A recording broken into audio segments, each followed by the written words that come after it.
Ferrari. The Los Angeles Times ran a story in February 1978 about two children who found a Dino 264 GTS Ferrari in their backyard. According to the story, the vehicle was in perfect condition except for a small hole over the tail light. In 2012, Mike Spinelli, a writer for the website Jalopnik, wanted to learn more about the buried Ferrari. He contacted Dennis Carroll, one of the detectives who worked the case in 1978. According to Carroll, the police got a tip from a snitch about the car. They wanted to cover the snitch's identity, so they faked the story about the boys finding the car. It turned out that the owner of the vehicle hired a few men to stage a theft so that he could collect the insurance money. Since the police couldn't prove that the man was involved, they couldn't arrest him. When the vehicle was lifted out of the ground, it was a mess. A mechanic bought the car and put a lot of work into it. He is still driving around in it today. A Cold War bunker.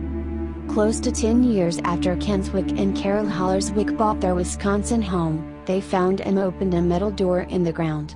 The door led to an underground bunker that was built in the 1960s.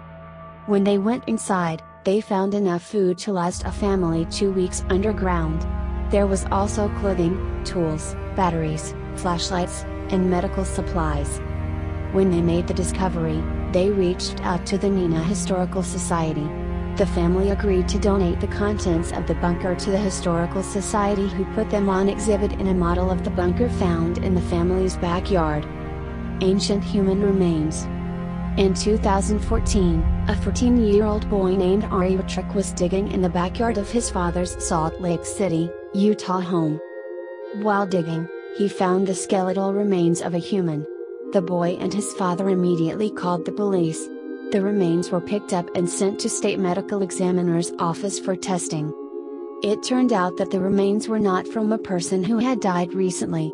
With the help of experts from the Utah Department of Heritage and Arts, they discovered that the remains were from a Native American man who lived over 1,000 years ago.